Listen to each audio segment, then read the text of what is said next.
Could you give us a short summary of what the book is about? I don't do short, Tom, but yes, let's have a go at that one. A short summary. Well, the book is in 3 parts. The first 2 parts of the book are not a novel, and obviously the last part of the book is effectively a novel. It's a story. Now, in part 1, I talk about the universal laws. Now, the universal laws have many names. We could call them God's laws, we could call them the spiritual laws, we could call them the natural laws. They are really the laws that by which this universe has been set up, and what sustains it, what holds it together. The law of gravity, for example, would be one of those laws. So the first part of the book concerns the universal laws which have the most impact upon the economy. Now, obviously, the economy is a very big subject. It encompasses a lot of things, and there are many, many universal laws. Nobody really knows how many there are or what those laws are. The great mystic and master Hermes, who lived around 4,000 years ago, he said there were 7 core universal laws, or great principles as he called them, and that all other laws were subsidiaries of those 7 core laws. Now, in the first part of the book, I go into the core laws, the 7 core laws, and some of the subsidiary ones as well. So what I really do in the first part is I tell you about how these laws interact with the economy, and that if we observe these laws, then the economy will work as it's intended to, and everybody that's prepared to, put in some effort will benefit from the economy. The second part of the book is called Disobedience of the Law, and it shows what happens when we ignore the universal laws, and the evidence of that is all around us now. I think most people would generally accept that the economies of individual countries, certainly this country, certainly the US, and a large number of other countries in the world, are not running as they should be, and that there is only really a few people, the top 1%, or even really less than 1%, really a handful of people that really benefit from the way that the economic system has been set up and runs. It's certainly not run for the interest of the 99%, that's for sure. And so in that second part of the book, which is the longest part of the book, it's about 180 pages,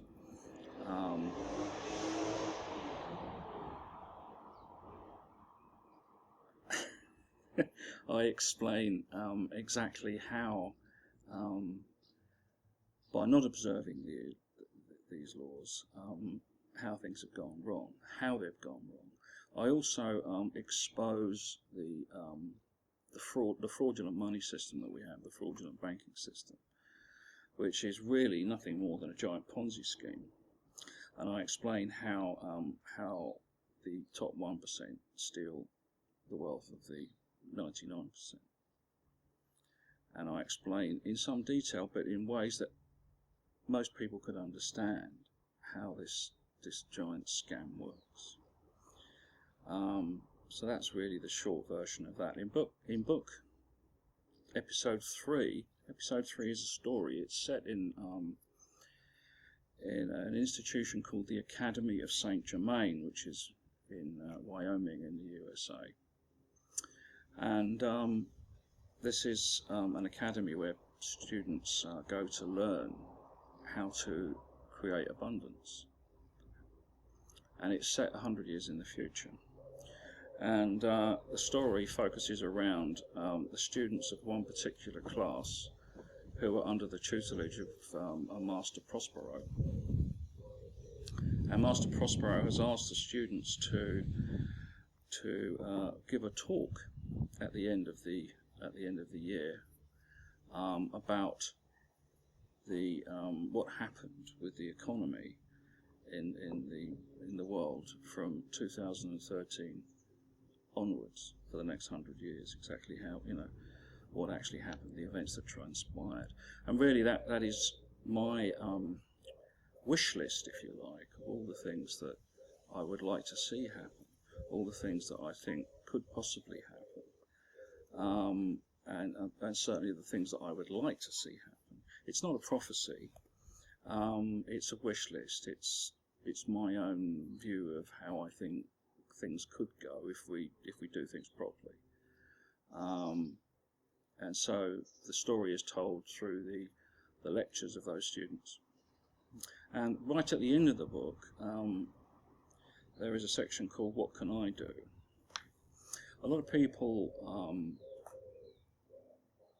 feel disempowered by the system. They feel disempowered by the electoral system, where they think that, it's not worth placing a vote, what have you. I disagree with this view. We all have power. We all have the power to change things. And so in that last part of the book, I explain what individual actions we can all do to help bring about a golden age economy. You talk a lot in the first part of the book about the universal laws. Where did you first come across them? The universal laws are embedded in all the true religions. Christianity. I mean, Jesus taught a lot of these laws. But specifically, when I was writing the book, the 7 great principles that Hermes talked about, I discovered those in research that I was doing for the book, and tried to work out from that whether that was what I thought was real, that was true. And after researching it for some time, thinking about it for some time, I came to the conclusion that what he said was correct, in my opinion. A lot of other people may disagree. But I have also studied the Ascended Master teachings since about 2002. And so I do have an understanding of these universal laws from those teachings. And really combining that with the research, the independent research that I've done, I concluded that what Hermes said made absolute sense to me. So that's really where it came from. You said all the universal laws are embedded in all true religions. What are your own personal religious beliefs? Wow.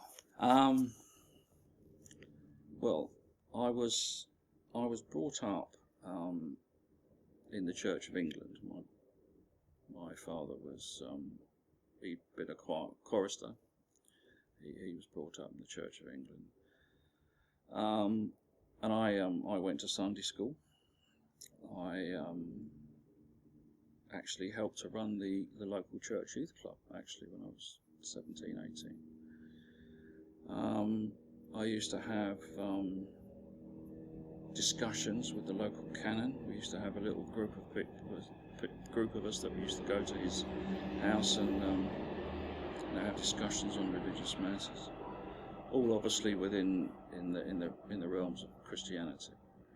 But I've always believed that the teachings in the Bible were not the full story, and that there were great chunks of Jesus' teachings that were not actually in the Bible. For example, I've always believed in reincarnation.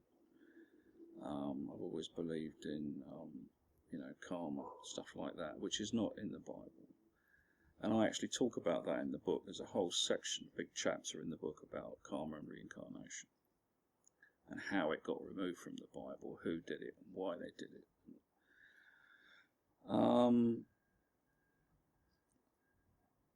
But really, so although I understand the teachings of Christianity, Jesus' teachings very well, because I was brought up a Christian, I also believe that all the other true religions are just as valid as Christianity. Gautama Buddha is sitting right there under the tree. So obviously, I am one with the teachings of Buddhism. I am one with the teachings of Hinduism, teachings of the Prophet Muhammad, the teachings of Confucius, the teachings of the Kabbalah. All these, in my view, are true and valid religions. The word religion is not a word that I really like, because this word is so misunderstood, is so misrepresented, is misconstrued. The word that I like is truth. When we're talking about religion, what we're really trying to do is we're trying to establish what is the truth. What is the reality of our situation? What is the reality of life on Earth? What is the reality of the universe? Who set it up? Why was it set up? What's life all about? We're really searching for truth. That's really what it's about. And different religions really are just a different explanations, if you like, of what truth is, given at different times for different people in different cultures. But really, when you look at it, the teachings are the same. The teachings of the Kabbalah, Hinduism, Buddhism, Christianity, Islam, they're all the same when you actually delve down and look at them.